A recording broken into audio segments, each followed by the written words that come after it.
love the chase and the hunt, and I set the pace when I'm running. I always take what I want and I always give it 100. Don't need a bank, no I'm funded. Play the game like it's nothing. I'm always thankful for something. Don't take for granted, stay humble. Now wake up, it's time to look at the enemy. Yes, people, Ricky here from Behind the Bars TV. Hope everyone's fit and well. It's Sunday afternoon, had me fight last night. And as most of you would have seen by now, it's on my previous video. Put the fight on. It only lasted just over a minute. But the whole experience leading up to the fight was absolutely brilliant. I've loved every single minute of it. Yeah, it's something I've always wanted to do. People that have been foreigners, you'll know because I've mentioned it previously. It's something I've always wanted to do, and I've ticked it off my bucket list. Like I say, it was about 10 weeks ago when I decided. I was sitting in my office at the gym and was flicking through Facebook, and one of the adverts popped up for Premier White Collar Boxing.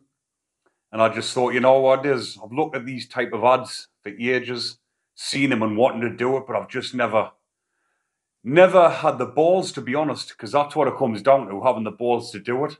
And I thought, you know what it is? I'm in the right mindset. Something I've always wanted to do. I've just went bang, hit the button, sent the message. I got a message back saying, you've been accepted onto the course. It's an 8-week course, but I'd already been doing a bit of fitness anyways, because obviously I've been training for years now. But I'd been doing a load of weightlifting at the beginning of this year, with the first part of this year. And I went up to 19 stone, and I got down to 17 stone 10 for the fight. I trained extremely hard. Some days I was training twice a day. But like I say, I put 110% effort into it. Absolutely loved it. I had to go to another gym twice a week, do a bit of sparring with the other lads and the lasses that were on the course. And like I say, I've enjoyed every minute of it.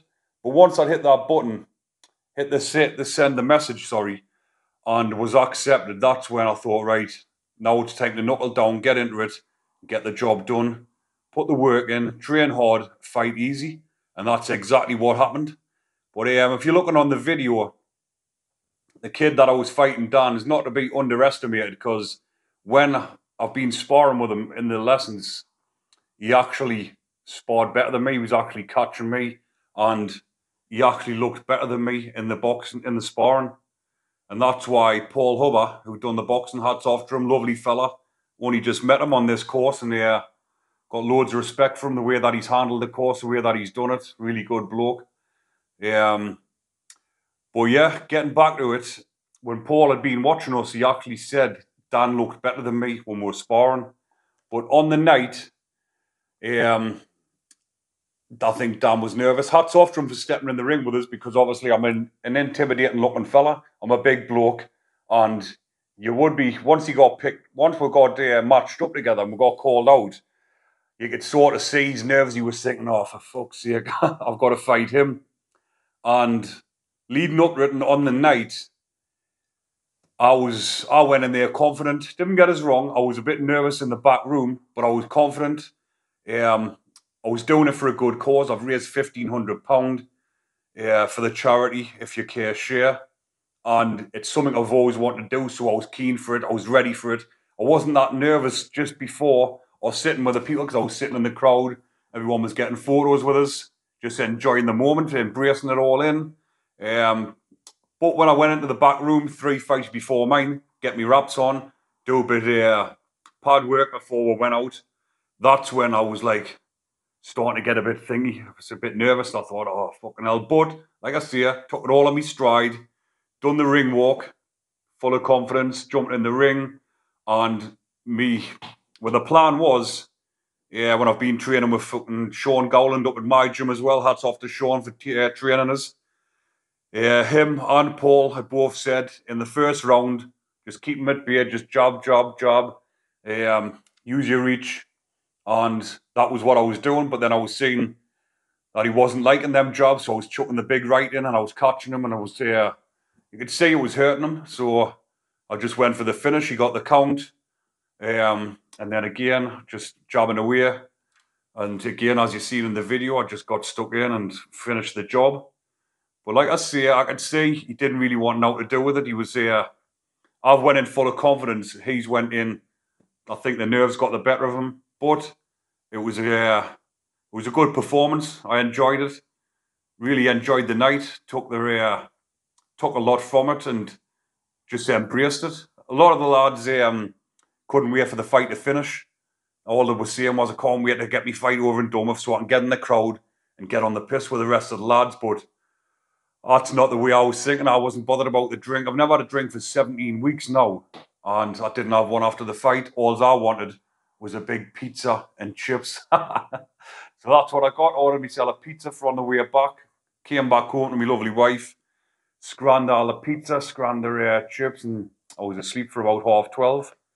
But I'm going to get on to mention a few other things now, obviously not just about the fight. I'm going to talk about prison, obviously behind the bars. Like I've mentioned in a couple of them, being behind the bars TV doesn't just mean about being in prison and being behind the bars in prison. It's for people out here as well, being behind these bars, because these are the biggest bars of all. These bars in here are worse than any prison. And I know that for a fucking fact because I've been in prison and I've been behind these bars, behind the bars. So I've been behind double bars. But like I say, these bars up here are worse than anything. And these are the ones that you've got to break through. Once you break through them and you get into a happier place, that's when your life becomes good. But getting back to prison actually saved me twice over. The first time I was in, I'd done 6 months, got out and just went straight back to my ways because I was only 20-year-old. 21, sorry. But then when I went back in, got sentenced, came out after 5 years, total different mindset. So prison actually worked for me and I made it work. But obviously 10 years later, I got recalled back to prison because of my license. And because of what I'd done, I made a daft mistake and I've slipped back, didn't I? Not thinking right, things weren't going right in my life. I was in a bad place mentally because of the suicides that I'd experienced, and that was the reason why I'd done that fight last night. It was for the charity. It wasn't just for me bucket list. That's what I should have mentioned before, one of the main things. But it was for my best friends, Toddy, Ross and Auntie Linda. That's who I'd done the fight for. They give me the strength to carry on and get through that. But after all them suicides, I was in a bad place mentally. My head was in a bad place. I was low, having bouts of depression, but I was coming out of it and then going back in it. And I was hitting the drink. And the night of the car incident, I'd been drinking, and that's what led us back to prison. Got recalled, and I was back in prison. But again, I used prison to my advantage, and I've come out, and I'm doing these things now. And all I'm doing now is making an honest living and helping other people, and I feel really good about that. It's the best I've felt in all of my life, if I'm honest. I've got my wife, I've got my kids. That's all that matters to me. As long as I'm happy, they're all happy. And like I say, I'm grafting my arse off all the time, making an honest living. I'm a working man, and it feels good. But prison actually saved me, because when I went in, for 6 months, I was in that bad frame of mind still, just negative, really like down, blaming other people. It wasn't until I actually looked at myself and thought, you know what it is? It's me that's landed myself back in here. It's me that's going to make the difference now and change all this. So from that moment, it was just up. I was right the way down, as low as you can get, away from my wife and kids. No visits, nothing, down.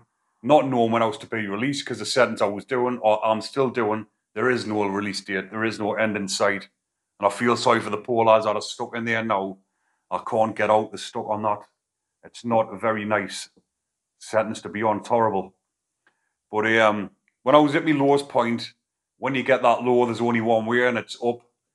And I made that journey on the way back up. An eventful journey. A journey that's not just going to benefit me, but everybody around us. Because all of you watching this, because I know some of the lads, big hard exterior, they put this front on and everything, gangsters, whatever. I know that a lot of people are watching this because the odd time they've commented, and some of them have said, like I see in the comments, they've said that they're watching the program, not the program, me videos. And if you're all sitting there and you're honest with yourselves, all you want in life is to be happy, be with your family, and have a normal life. Everyone does. If you didn't, you're just a mug, and one day you will realise. But obviously on my journey back up, I've become someone different. I found myself, and it's been the best thing ever. And when I first got out the first year, there was a few things I wanted to tick off my bucket list. I'd done the Tough Mudder, I'd done that for charity. I'd done the Great North Run. I'd done that in 2 hours, 20 minutes. And as you can see, I'm not a little fella. So all of these tasks that I'm setting myself aren't easy tasks. They're hard tasks. There's no point in setting yourself an easy task because you'll not feel like you've accomplished something. Then I climbed a mountain. I climbed Mount Helvellyn with my pal, my best pal, Hopi. And what a journey that was. But we went up, it was a called Strider's Edge or something like that. We went up the hardest part. There's a part where you can do 8 hours around up into the mountain. But we went up the edge like that. And fuck yeah. When I got to the top and I was looking down, I didn't look back after that. After this type of tasks and challenges that I'm setting myself.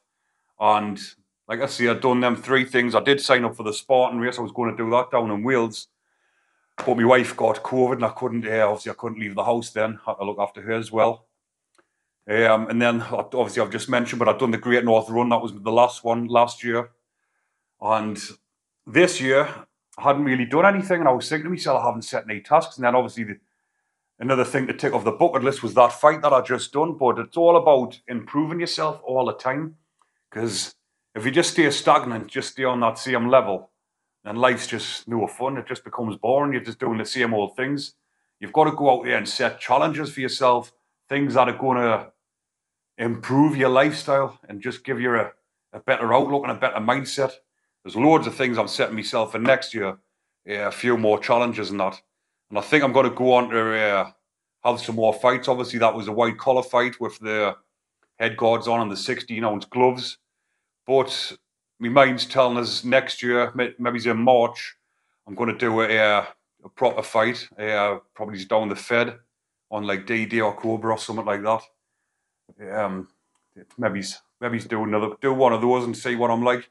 But I'm thinking every 3 months I might go in and do one just for next year, just next year, and then that's it. That's I'll tick off my bucket list.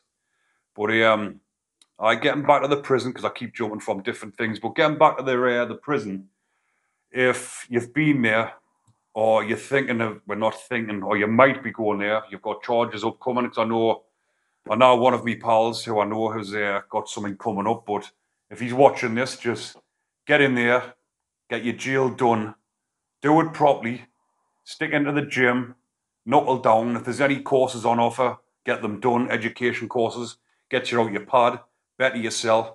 Because what's the point in sitting in there and just say you're doing a year's sentence, you've got 6 months to serve. What's the point in just sitting there for the full 6 months, not doing out, your brain turning to mush? You're getting out angry because you've been stuck in there against the system because they have locked you up and just getting all rage. Because that's what happens. All years that are watching this, that have been to prison, you'll know. That's what you feel like, especially if it's your first time in, you're going in. Sometimes you come out with that mentality and you're not asked, you're going back, but you might as well make something of your life. You've got kids. If you've got kids, think about them, because they're the ones that's suffering. Obviously, when I was a kid, I heard loads about prison. My dad had been to prison loads, and you're sort of just getting that mindset where prison becomes like part of you and you're just not asked about it, and you end up in there and you think it's big and you think it's clever, but anyone can go into prison and get through it with no bother, handle your prison, come out, brag on, saying how you've been to jail, it's a piece of shite, it's this, it's that, but then have a good hard look at yourself. Have you actually changed? You've come out, you're given this big bravado, but what does that do? What does that do for you? Or what does that do for anyone else? What does it do for your parents? What does it do for your mother that's brought you up, Your kids that are at home suffering. Take a long, hard look, man. It's just, it's not worth it. But any of the young ones that are watching that are gone off the rails, because I know a few people do watch them, youngsters. Even though it's an over 18 channel, there's a lot of young'uns, 14, 15-year-old, I don't know, that watch it and they look up to us and that. But bit of advice, just haven't gone down that path. It's not worth it. Once you've been to prison and you get out, it's a struggle. You've got to even things like insurance, car insurance, getting a car, it's just an absolute chore. Landlords will not give you a house if you've been to prison. You've got to declare everything. If you don't, and your insurance and that's void, it's just, it's not worth it. But like I say, make things work to your advantage. Don't spend the rest of your life living like a bum and not making anything for yourself. Always have higher hopes, higher ambitions, and always want better things. I know there's a lot of people, like I say, I keep seeing, referring to watching this, but I've had people messaging, asking for advice, saying they're at the lowest point. The partner's done this to them, they've left them, they don't know what to do. Forget about it. If bad things have happened to you, you've got to get over it, put it in the past, and just move on with your life. That's the chapter behind you. Look forward, never look back, never look in that rear view mirror. Always keep on moving forward, just like I'm doing, and things are good, you know. So, but I think I'll leave that one there for now, people. I hope you've enjoyed that, take something from it. But enjoy the rest of your day, people, and enjoy the week ahead and do something positive. Take care.